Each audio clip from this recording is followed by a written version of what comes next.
Hey everybody, my name is Dr. Aaron Murtis, and today, as it says on the screen, we're going to be talking about vocation-focused occupations. This is probably going to be part of a two, maybe three-part series. I'm not exactly sure how long it's going to take me, but this is mostly for rehabilitation counselors who are looking for work in the private sector of rehab. It's not specifically for people coming just directly out of school, but also people making transitions within the field.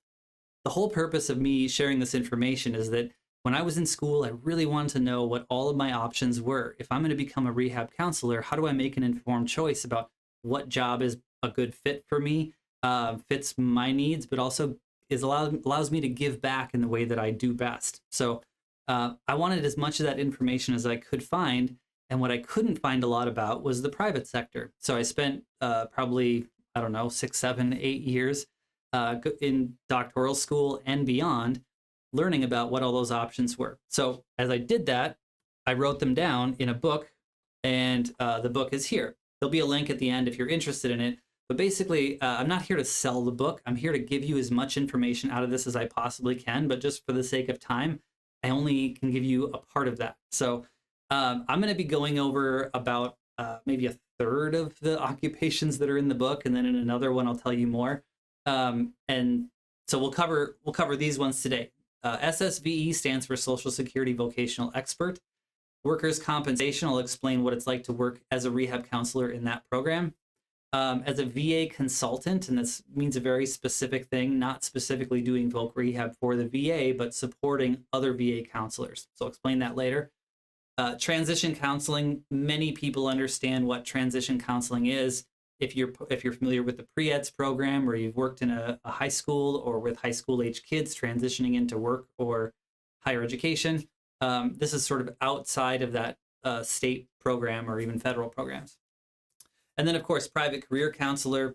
I'll explain more what that means later. And then forensic counseling. This is kind of a big one, and it encompasses a lot of different kinds of work, but we'll go through those too. The reason this is called, I'm going to skip back one screen here. The reason this is called vocation-focused occupations, there'll be another one called medical-focused occupations or something like that. It was really just an arbitrary way to break up me understanding what all these various occupations are. One of the ways that I think about rehabilitation counseling, because it can be kind of a vast and broad profession in terms of what we can do and what skills we have, I think of it as like a Venn diagram. So if you think of a Venn diagram, there's two overlapping circles. Now picture another overlapping circle. So you have 3 of them. One of the circles represents our counseling skills. So think of like a therapist or a mental health counselor. Another one represents occupation or career-related skills, or understanding information about the labor market, that kind of thing. And the final one is disability-related. It's understanding how disability affects a person's life. All of these occupations that we do within our profession have some place in that Venn diagram. Some of us might do, like in state rehab, we're spending a lot of information, or spending a lot of time understanding a person's disability, and we're doing a whole bunch of probably career-related exploration, resumes, interviews, job search, that kind of stuff, but probably using less of our counseling skills. However, in the profession, there are people who get licensed as a therapist and who focus on chronic illnesses, or might be a career counselor specifically. So somewhere in all of this fits all of the occupations that we do. And this title that you see up here is really just kind of an arbitrary way to think about all these different 3 Venn diagram circles. So I'm going to go through the career-related ones here. We'll go through the disability or medically related ones another time. And then if we need to, we'll do another one about mental health and therapy and that kind of stuff, how that fits within the voc rehab space. So again, as we go through these, you'll see a lot of overlap in terms of knowledge of disability-related information and counseling-related skill sets and that kind of thing. So if you think that there's an argument to be had about whether one job fits somewhere else, sure, great. We can go through that if you want to, but it's really basically just kind of arbitrary. So first of all, let's talk about a Social Security expert witness. And before we get too far into this, let's do a little housekeeping. In each of these slides, I tried to include some information about who's this going to be a good fit for. Is this somebody coming right out of school? Is it somebody who's transitioning out of working for the state for 15 years? And what kind of skill sets do you need? Even if you've been working as a rehab counselor for a long time, there are certain kinds of work in the private rehab space that require a lot more experience at a very specific kind. For example, when we get to forensic counseling, depending on what kind of forensic counseling you want to get into, it may or may not be a good fit for just starting out. You may want to have more mentorship, learn a different skill set, that kind of stuff. So I'll try to talk about those, but there'll be a point on each one of these slides for a level of entry, and I'll explain that as we go.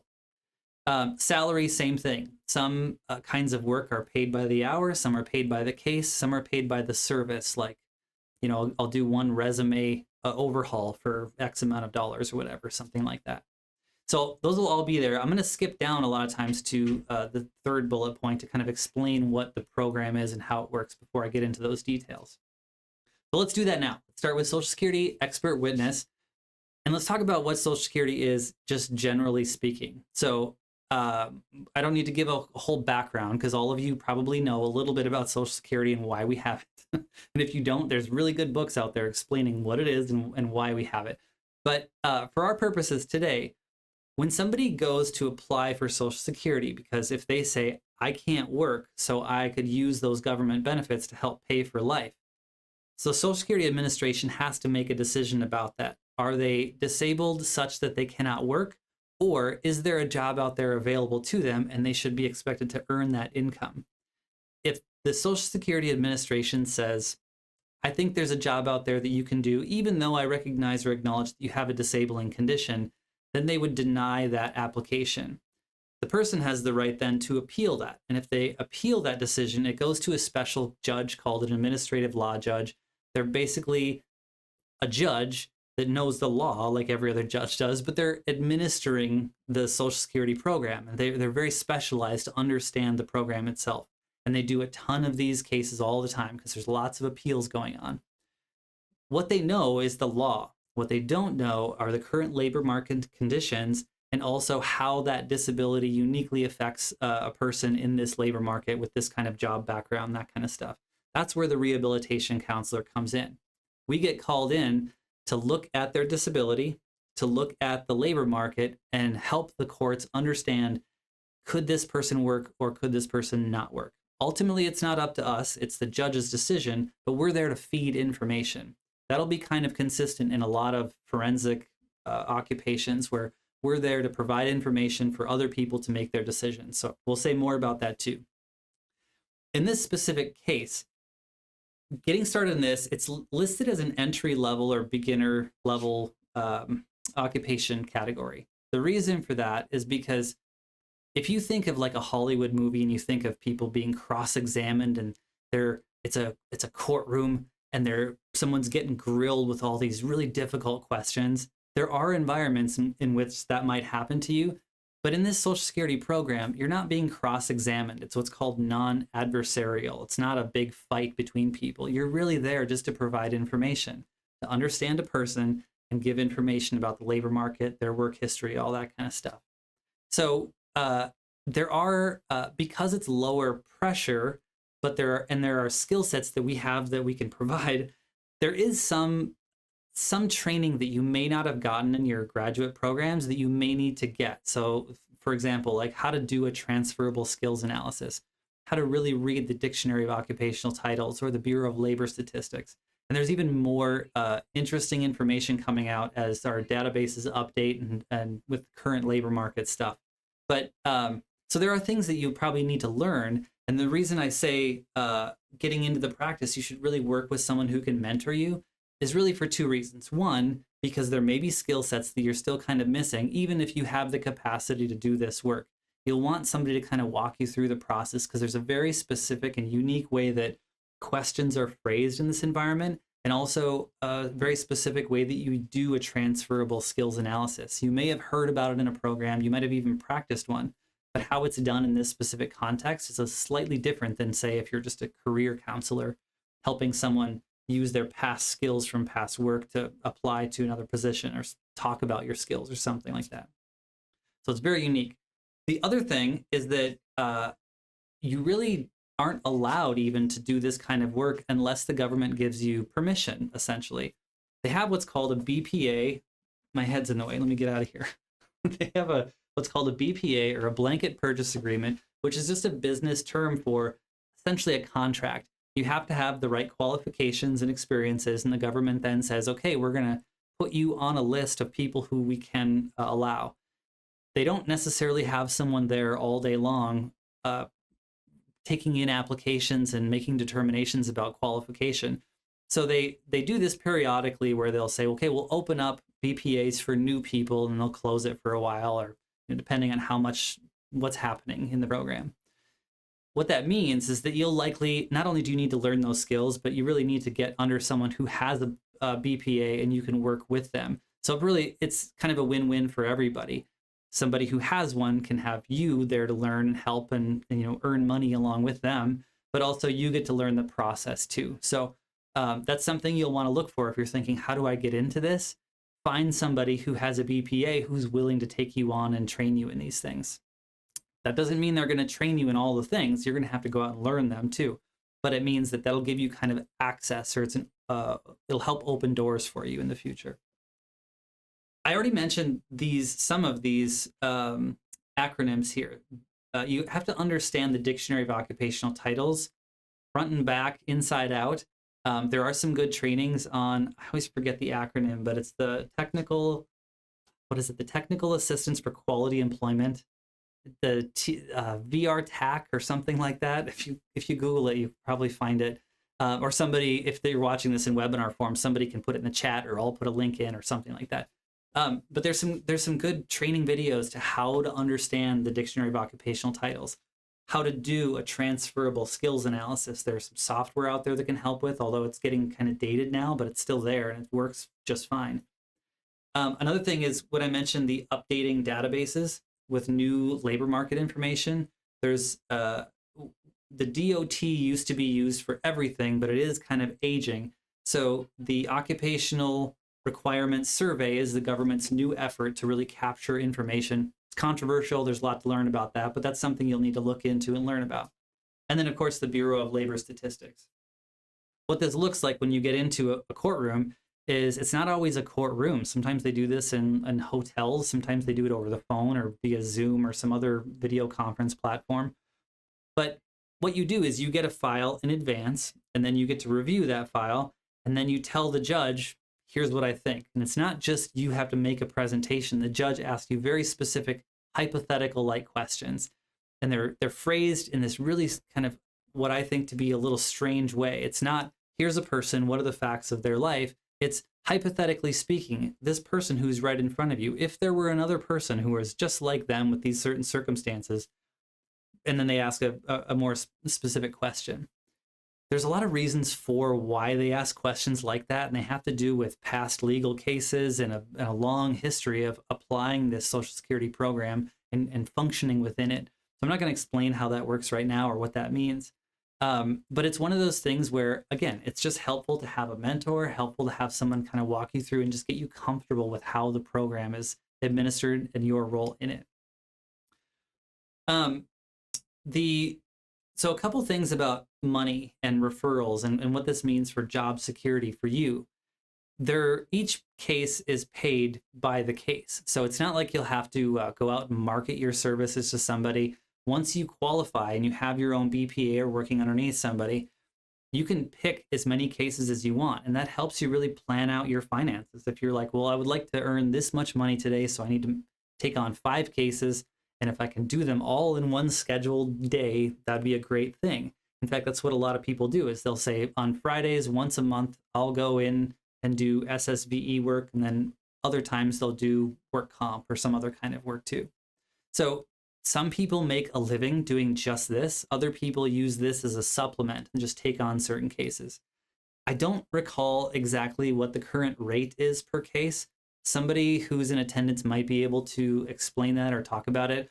Or if you're watching this on YouTube, maybe there'll be something in the chat, or I'll find information somewhere else. I don't know. I want to say it was around $125 or something like that. It's not high enough. Counselors have been advocating for years for rate changes, and they recently got one in the last couple of years.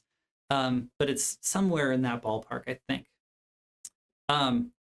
The other thing that it's beneficial to just mention really briefly before we move on is that because there's only one referral source, it makes finding securing your income pretty easy. As long as you're willing to take cases, cases are there for you. It's not like you have to encourage people to come by putting your name up on a website or something like that. So that's another one of those reasons why it's not a bad place to start, because you don't have to think about marketing and all the parts of being a business owner. You do have to keep records and you do have to be a business owner if you're going to do this. But then again, that's why we have a mentor to help you walk through that process. It really just simplifies things for you. So that is a great place to start if you're thinking about not only out of school, how can I learn a skill that's really directly applicable pretty quickly? Or if you're working somewhere and you say, well, I don't want to transition, I can't just quit my job. One of the most challenging things is I want to get into private rehab, but I can't be confident about my income just yet. So you can start the process by just sort of getting into it just very briefly like this and kind of ease in. So another thing is workers' compensation. So the workers' compensation program, Social Security is a federal program. Workers' compensation is operated by each state individually. It's really, really hard to talk about because every state is so different in terms of how they apply the program to their state and where the rehabilitation counselor comes in and fits in that program. So I say here, the level of entry is beginner to expert. And what I mean by that is that it really depends on your state, and I'm probably going to say that over and over again, but it also depends on how complicated the state rules are. Some states like Florida, Washington, I think Ohio, maybe Idaho, Minnesota, I believe, they have a pretty robust workers' comp system. And if you're there, you know people who work in the private sector who do this kind of work. And you may already have some understanding of what it's like to work in the work comp program. Other states, places that I've been, Iowa, Montana, they don't really have a whole, there's a program and there's a place for rehabilitation counselors in it, but there's not a lot of people doing it. It's really hard to find information about it. So depending on where you are, it might be something where you can start out. Somebody might be an employer in your area and you could go do this work right out of school or transition right from state rehab or somewhere else into this kind of work. Other places, you don't have that luxury. It's much more challenging and difficult. So that's why the large range there. The work itself also can be very different depending on where you go. You might be just driving out to someone's house to do an evaluation, and then you send that in to somebody who's like an adjuster who's kind of helping with the paperwork process. Or you might be doing return to work efforts. You might be going out to employers and talking through mock interviews. You might be visiting medical appointments with clients, something like that. It really just depends on what the services are in your local area and how they're applied. So it's really tricky to talk about this, but I'll try and give as much as I can to give you a sense of what it might be like in your area. As you can imagine, the salary, the fees that are set, they can be different in different areas too. Some of them are very much determined by the work comp program in terms of your compensation, depending on what activity you're doing. Return to work services are different than billable drive time or different than report writing or something like that. I think it was like that in Minnesota when I was there. Other states, they don't define what the income is, and it's paid out by either by an attorney or in some other way, just paid like just by the hour or something like that. It just is really different. So what I have here is just a range. I've heard of people making $40,000 a year. That might be working part-time. It might be a full-time income. It really depends. Just like I mentioned with Social Security expert work, you get to choose to some capacity, you get to choose how much you want to engage in this kind of work. And so some people do it part-time, just a little bit. Others, this is their full-time gig. For those that are doing this full-time, there is opportunity to make over six figures. You can make over $100,000 a year, or potentially even well above that, depending on what services you're providing and what state you're in. So again, a large range of opportunity here, but it really depends on where you're at. I mentioned the third bullet point already. It's a state-run insurance. I says company there. It's not a company. It's an insurance plan run by the state. And the part about being hired to offset the cost benefits, I'll say just very briefly about what I mean by that. Insurance companies a long time ago identified that if a person gets injured and they have insurance for that injury, and then they start drawing out benefits to help pay for medical appointments or loss of work time or whatever, if that person could get back to work, they could potentially be drawing out less benefits. So for them, it's really a cost benefit analysis because the insurance industry is a financial industry, right? So some insurance companies, in fact, many of them, especially the big ones, they'll hire rehabilitation counselors to help get people back to work as quickly as they can. There's a good argument for that. Basically, if a person is working, they get income, yes, but they also get quality of life and many of the other things that come along with being at work if they can get back there. The work comp system is an insurance system, and so the rationale there is very much the same, I think. It's get people back to work as quickly as possible. There's a whole argument to be had about sustainability. Is it sustainable to get somebody back to work? Is it a job they can continue to work in? These are things that you get to figure out and work through in your own way, depending on where you're working. But that's the idea of how this is intended to work. I already mentioned this fourth bullet point, that all state laws are different, so I won't go into that any further. Injured parties sometimes, or maybe often, they hire attorneys to help advocate for medical care. Okay, so I've already kind of explained that.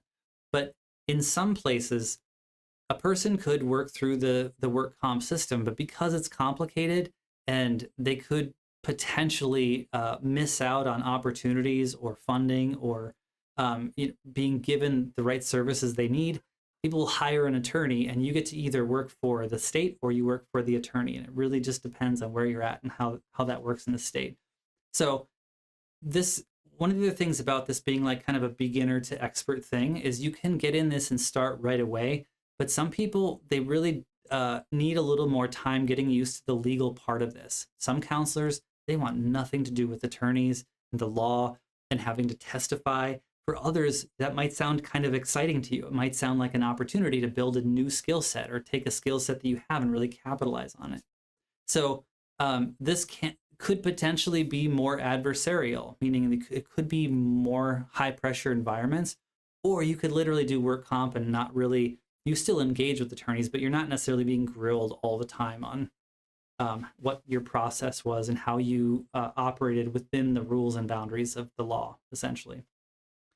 So the picture above me too, I'll step out of the way for just a second, but the picture right here is essentially giving some visual representation of the kinds of people you'll interact with. If you think of the case management skill sets that rehabilitation counselors have, we may work with, like just say if you work for the state, you'll work with a client, maybe there'll be parents involved. Maybe you'll work with an employer. Maybe you're working with a job coach, and maybe you have a few, could potentially, a teacher, a school teacher. Maybe you have a few people that you're kind of coordinating services within. This is very similar, only you might be working with doctors, an adjuster, which is somebody who's kind of managing the paperwork process, an attorney, other medical professionals, other kinds of therapists, nurses, that kind of thing. So there's a different crowd that you'd be working with.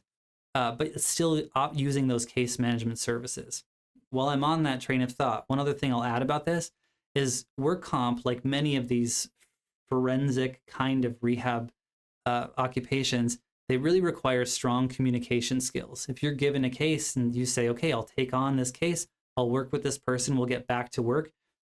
The adjuster isn't necessarily going to email you every day and say like, hey, what's the latest about this case? Or how are you doing with it? Attorneys might be the same way. And you might have 20 cases open all at once. So really getting good at communicating. Here's why I'm at with this one. Here's how frequently I'm going to communicate with people, even if there's no movement on a case. Those are really strong skill sets to have. So being organized is really helpful.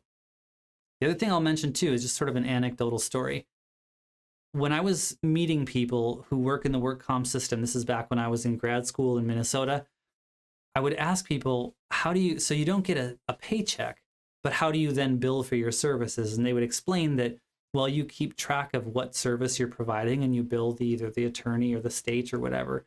But sometimes there are cases where you can be on the road traveling to an appointment, but you can be working on a different case by making a phone call to that client and talking to them in the road. So not only does this take strong communication skills, but really managing how much work are you getting done and how efficient are you being about it, because that determines how much money you can make as well. So it can be fast paced, it can be high pressure, but that also can be determined by what level of pace you want to work at and what skill sets you have too. So anyway, that's probably enough about work comp program. So we'll just move on. Oh, no, we won't. I guess there's another slide here I forgot about. Okay, just a little bit more. I've already probably talked about some of this stuff too. Getting into this kind of work, yes, mentor underneath somebody. Probably in almost all these areas of rehabilitation, counseling, or private rehab, mentoring underneath somebody is something that most people recognize they want to do. The challenge is, where do you go to find those people that do this? If you're in a state that has somebody who can do that, or there's a robust program happening, then just getting a job is probably enough. If you're not in one of those states, then I would really highly recommend becoming involved in a national organization like the American Board of Vocational Experts or the International Association for Rehabilitation Professionals. Those two, you'll certainly find somebody who knows about this work, who can mentor you and even give you guidance of like who is in this state that that does this kind of work that you could either go talk to or mentor from, or even work for, depending on where they're at. I'm going to skip around a little bit because I've already mentioned some of these things about the day in the life. I mentioned traveling, communicating, documenting, keeping good records, and emailing in a timely fashion. Really important here. I mentioned that you might be hired to do an evaluation or vocational reemployment or just full-on case management. So I think we're good there. Mentioned about fast-paced work life. So there's not much more to say about that. The last thing I will say is there's a special consideration for people who work for the railroad, longshore, meaning like ocean and ocean-related stuff like shipping, that kind of stuff. For a long time, the government has identified that if the work comp system applies only to the state and a railroad goes from state to state to state to state, but a headquarter might be in just one place, it's just a bigger and complicated, more complicated thing.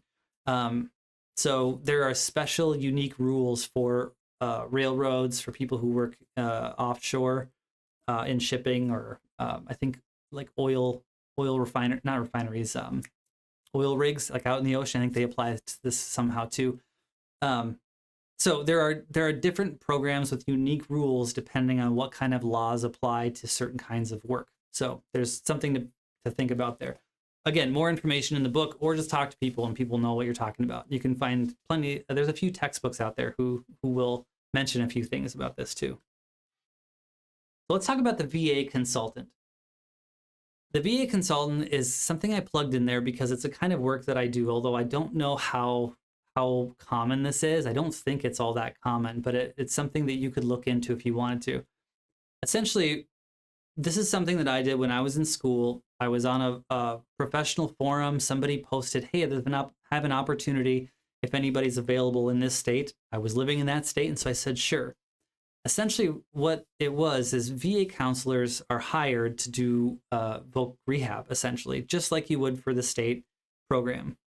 And if they have somebody who is categorized as having 100% disability, which is how they classify disabling conditions, if somebody has 100% disability, that means they are essentially unable to be employed. However, the government says, we don't want to just drop this person. We want to still continue to provide services to help them. So what they would do is they would hire somebody else, me essentially, or maybe you, to go out to that person's house and do an assessment of independent living.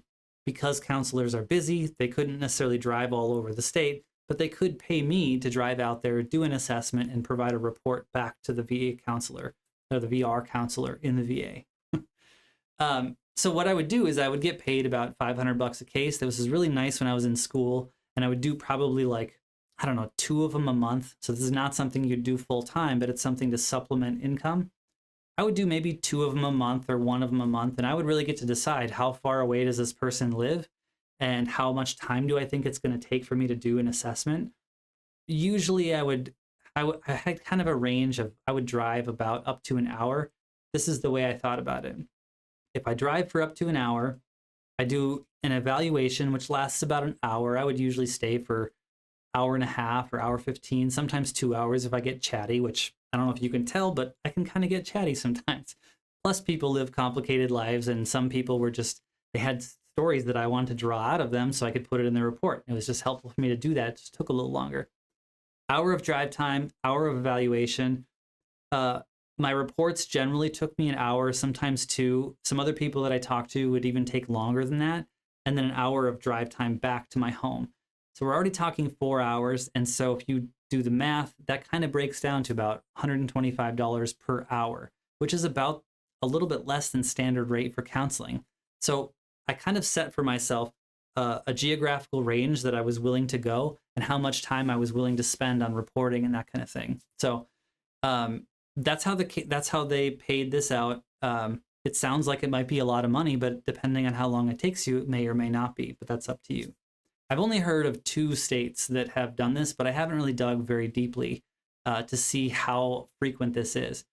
One of the things you could do, though, is look for the VR director for the VA in your state and just send them an email or ask them out for coffee or whatever and say, is this something you've ever heard of? Aaron said this was a thing. And they might be like, no, I've never heard of it.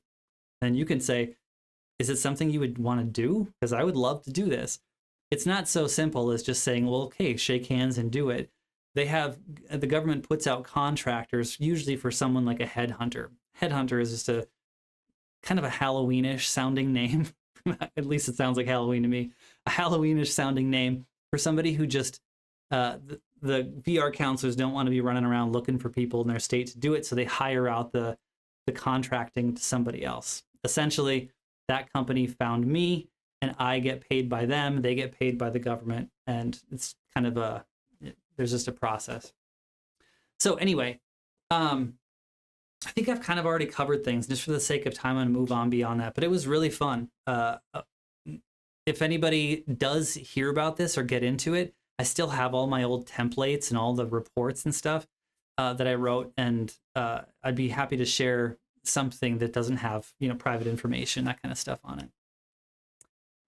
A private transition counselor. So if you are familiar with PREETs or pre-employment transition services, people coming from school to the world of work or to higher education, this is essentially doing this in the private sector, becoming your own counselor and taking on referrals or cases or doing work with people privately outside of the government program.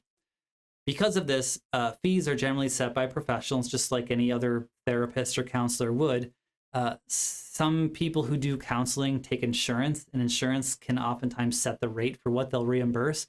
But this would be like if you were a cash pay counselor and people were paying cash to you, you would get to set the fee for yourself. I don't get in the business of telling people what other people charge and how much they're worth and all that kind of stuff, but I would definitely ask about that and ask around. One of the things I recommend to counselors coming out of school when they ask questions like this is first check around with how much people are charging, and usually in the therapy world you'll find plenty of information about how much people charge. The other thing I recommend is not just talk around to people, but also just sort of compare to sort of related occupations, I guess. So how much would a person make doing this full time? And then you can do some math and figure it out. You're also thinking about what would people be willing to pay, but there's a whole nother conversation there that I'm not going to get into right now. But one of the things you'd really want to have here, and I'm looking at the skills in the 4th bullet point here, is you'd really need to have a good working knowledge of the K-12 system. You'd want a good working knowledge of higher education laws like FERPA, and also the Americans with Disabilities Act. That one seems pretty standard, but for those of you that know transition, it can be really important because the expectations for people and our individual responsibilities change when you move from a public education system to, even still, if it's a public university, there's still different laws that apply to people who are outside of K-12 education. So knowing those programs or those laws would be really important to really understand thoroughly. Just to give you a sense of like who would hire a person to do this kind of work. I've heard of people doing this because parents will hire you. Most of us have probably heard of like those ACT or SAT tutors who, if you want to get into the best college, parents will hire a private tutor. You could absolutely do that, but that's not quite the nature of what we're talking about here, although it kind of resembles it. If you find parents who have a child with a disability and they think maybe they're not getting the services from the state that they'd like, or they have different kinds of expectations than the counselor can provide, or whatever the scenario is, parents can sometimes do this. Some of you who, if you work in the pre-ETS program, you might be familiar with parents who would pay somebody to do additional services or provide additional services. So that's one option. Another option is there are higher education programs specifically funded by the government under a grant called TIPSID. Some of you might be familiar with TIPSID grants. It's kind of a funny sounding name, but it's just an acronym.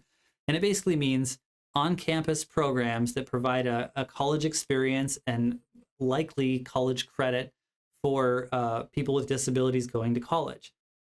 Most of the time, if not every time, it would be ideal, or should be ideal at least, for those programs to be set up to be safe enough and full and thorough enough to give those students the full academic experience and college life experience. But occasionally parents will pay for extracurricular kinds of things. So it could be the case that a parent would be willing to pay for you to do something else that the program just can't provide. I'm not going to go into too much detail just for the sake of time. But that's a place to look if you're like, oh, I would love to do that. But especially if you work in pre-ETS now and you want to do this privately on the side, is look for those college programs and see if you can find out information from their directors about, how they do their orientations and how parents are involved. And just learning about the program can give you some more info about what other services could you provide that maybe parents don't even know about. Maybe those programs don't even know about them. The other thing too, and it's listed right here that I'm standing kind of in front of it, is there are special attorney groups here who, I forget what COPA stands for. I knew it at one point, but now I've forgotten. I think it's in the book. I should probably review that. But it's basically an attorney group because occasionally somebody will have a child who works or who's in special education. They become dissatisfied with whatever learning they're doing or lack thereof, or with something about the provision of services in K-12. So the attorneys can sometimes get involved, and then they can ask rehabilitation counselors to come in and do a sort of an independent evaluation. Now, this gets a little complicated because oftentimes what happens in K-12 is that child will get evaluated by a school psychologist. They'll be given a diagnosis. For programmatic purposes, they'll be put in a certain kind of classroom. If the program, if the parent decides that was an inappropriate diagnosis, or they're not getting the right services or whatever, you could potentially be asked to do an evaluation. Now, whether you have the credentials to do a diagnostic evaluation, or whether you're just doing sort of a vocational analysis of their potential, or there are some kinds of evaluations that aren't diagnostic in nature. In other words, you're not coming up with some kind of mental health condition or cognitive condition, but you're coming up with, here's how this disability affects their life. Depending on what state you're in, you'll have to get familiar with the laws for assessment, counseling assessment in your area. But there are kinds of services that you can provide in that situation too. So it gets a little more complicated, but I'm not going to go into that deeply for now. Another one is private career counselor. But this one's a little bit, what's the word I want to use? Maybe it's a stretch for us in terms of our skill set, but then again, maybe not. I'll give you some specific examples. But if you know what career counseling is, because many of us have done it in some capacity, it's just taking those skills and applying them to niche areas outside of our work in rehab. So again, like any counselor, it's pay per case. Most often I've seen people do like fee for service, but also hourly rates, depending on what it is. So just to give an example, I've been a part of Facebook groups where people are asking for like a coach or somebody to help them because they don't know what terms to use. They might need a coach, they might need a counselor, depends on how you do that, which is, by the way, a really interesting conversation of, can counselors become coaches? It's very controversial in the mental health counseling world right now. But in terms of what we do in rehab, there might be a better fit for somebody to provide coaching services versus counseling services. So I'm not going to get into that now, but there's a conversation to be had there. Either way, Facebook groups have people who are both looking for jobs and people who can provide this kind of service. And what I've clicked on a few websites and kind of looked around, and I see the way that people are organizing this is often they'll say, you can pay me X amount of dollars for one interview prep session or one resume review, or we can consult for at an hourly rate for as much as you need to support you through your job search process in whatever stage you're in. So that's kind of how the fees look. They could include any really one of these things: consultation or vocational support, or motivational interviewing. I've already mentioned resume prep and all that kind of stuff. So there's other kinds of services that you might provide in context of career counseling. Okay, probably most of you know this stuff. It's in. I don't need to go into detail there.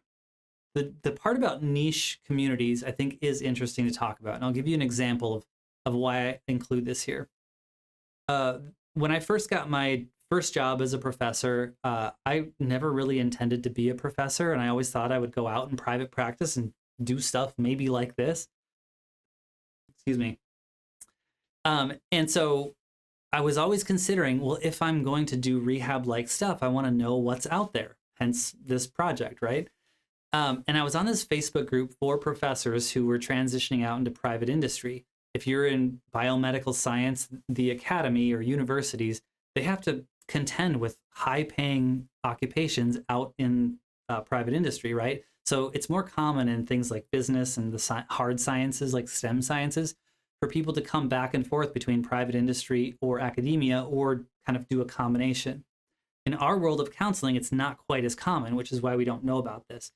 But I was on this Facebook group for professors moving in and out of academia. And it was actually more common than I would have expected that somebody would say, you know, professors, we're all kind of a nutty bunch. And some of us are sort of non-neurotypical, or maybe we identify as neurodivergent. And it wasn't all that uncommon really to see somebody say like, you know, I really have a hard time with the social expectations of interviews, because even if you don't identify as not as neurodivergent, interviews are just weird. It's like a weird social experiment. The expectations of interviews are unlike any other relationship, it seems like. And so there's just, you know, extra nerves, but also social cues that we may not understand. And they differ from one industry to another, right? So hold that thought for a second. People looking for jobs, people identifying as having some kind of disability.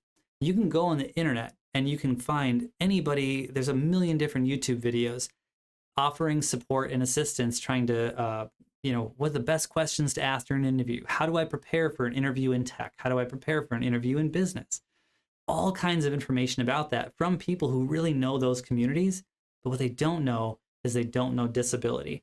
And they don't necessarily know how to help people with disabilities navigate those interviews. That's where we come in. If we can help people understand, how do you disclose? When should you not disclose? What are the laws and rights? What kind of questions do people ask about disabling conditions, especially if they suspect one, if it's not a hidden disability? This is our stuff, right? So I would see people say, I'm looking for help. I identify as neurodivergent. Here's my field. And then I'd hear other people respond back and say, yeah, I can help you with that. I can provide this help, but I don't really know about the disability stuff. Okay, so this is where I was like, there are people out there who need support from people like us, but there aren't necessarily people providing those services. So this is one of those areas, like many of the places I've talked about today and will continue to talk about. Some of these areas, like work comp, there might be an employer in your area who can help, who can give you a job and mentor you through the process. However, there are plenty of services that people with disabilities need where there's no foundation or architecture to go out and get a job. It's incumbent upon us to take our skill set, go out and make a job and find those people that need this kind of help. Hence the reason for talking about it here today. So I'll leave it there, but I do believe, and I struggle to think of like a lot of examples exactly of how you'd apply this, but I bet if we put our heads together as a community, we'd probably come up with quite a few of people who are willing to private pay, who'd pay for career transitions or private rehabilitation services, but they don't know we exist and we don't know how to find it. That's a big challenge for our profession, but that's maybe a conversation for another day. The last one, this is my last slide. The last one is forensic vocational evaluation. So we talked about Social Security system. That's a forensic practice. We talked about work comp, which is a forensic practice, meaning there are attorneys involved and there's a legal process. We're now going to extend that to personal injury or family law. Before I talk about what those are, let's talk about the level of entry. This is an advanced level of entry kind of work. The reason for that is because it is adversarial. It can be high pressure. It requires a different level of understanding of how vocational evaluation is administered, how the legal system works, how you interface with attorneys and sort of run your own business in terms of what your expectations are. Do you have a retainer? Do you charge? How much do you charge for mileage? How much do you charge for document review? There's just a lot more that goes into this. So this is one where you need to talk to somebody and get learned on how to go about doing this. Fees are very similar to other places, although fees can be set much higher here because if you're getting paid by attorneys in the legal system, there are incentives to increase rates. Now, there's a bunch of ethical questions there in terms of like how high is too high and all that stuff. But I'm not going to go into that now. I will talk a little more about salary in a second. But let's talk about personal injury. If somebody gets injured, they likely have insurance. Like, let's say you're in an auto accident and there's an insurer who is going to pay out a certain amount of money. And so one person gets injured, sues another person, happens all the time. What rehabilitation counselors do, and this is just one example, but it's a pretty common one, is they say, okay, this person just broke their, they broke their spine in an automotive accident. They used to work as a project manager for a large corporation, but now they can't do that work anymore for XYZ reason. So how much did they earn before? What work is now available based on their skill set and their work history and their educational experience? And what's the difference? And how long are they expected to work in the labor market? So take the annual difference and add 15 years or whatever it is. That's the kind of stuff that attorneys say, well, if we're going to sue somebody else, we want to know how much is it impacting their life and how much is it going to impact their economic situation. So that's where rehabilitation counselors come in personal injury. There's tons of other cases too. I didn't include this here, but medical malpractice. If somebody goes in for a surgery and comes out with more injuries than they came in, it's another area where forensic evaluation happens. The last one that I'll mention is family law. So divorces happen. They can be messy. Part of the reason why this can be so challenging is they get really contentious really fast and people get angry when they're in situations where there's essentially what I consider to be the death of a relationship. The relationship is dissolving. People get mad at each other and these can get really difficult and people get, how do I say this? They push against all the details and the facts from one side to the other. And if you're on one of those sides hired to provide information, you can rest assured that the opposing attorneys will challenge all of your facts and all of your details. So I don't want to go too far into that, but this is for like custody decisions and alimony decisions and that kind of stuff. So let's talk about salary just a little bit before we close up here. The salary here can be quite high. I think the last salary survey done by CRCC was maybe in 2021-ish, I think. And if my memory serves me correctly, the average salary of somebody working in the private sector was, oh shoot, I'm gonna get this wrong. Okay, so the average salary of a rehabilitation counselor was a pretty high number.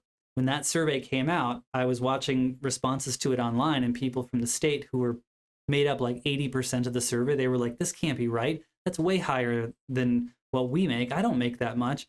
Well, the reason was because even though more people work for the state, private rehab people make typically around like 154,000, I think is the number I saw last, according to his survey of members of one organization, which makes up the majority of private counselors. So all these data and facts are to say that the average income for somebody who works in private rehab out of all the things we've talked about and some others is 154,000. So that gives you a sense of average. One time I was at a conference and I was standing in line next to a guy and he said, well, I make $400,000 a year. And I don't know if he was being honest. I have no idea if that's true. And I don't even know why he was telling me, but that's what he told me. So I don't like to share that, but just thinking of like, what's the range? It's an interestingly high number, and I don't doubt that there are some people out there who are charging a lot of money for their services. On one hand, you might scoff and be like, how dare they? On the other hand, you might say, but this is such a unique, specialized field that if you have those skills, you can make that much. And compared to people who work in other industries, that may or may not be as much as it sounds like. So anyway, a lot of variation there, but this is where people go if they have really advanced skill sets and they want to make more money. So there's another conversation to be had over ethics and choice and whether that is what we should be doing or whatever, but that's what happens. I've already mentioned evaluation of earning potential and kind of explained that. So I think we're probably kind of done with this slide, but there's a whole bunch more to talk about here in terms of like skill sets and day-to-day work life and that kind of stuff. But I think, are kind of out of time. So I'm going to leave it here for now.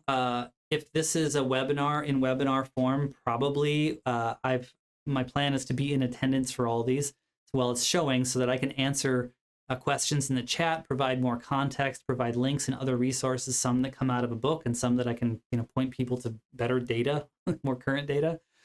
However, you can go, if you want more without having to talk to me, you can go to the website and the book is available there if you want it. Or there's my email address and you can feel free to reach out to me. So I'm going to stop talking now and leave this open for questions. If you're not viewing this in webinar form, it's probably you're watching it on YouTube right now, I'm guessing.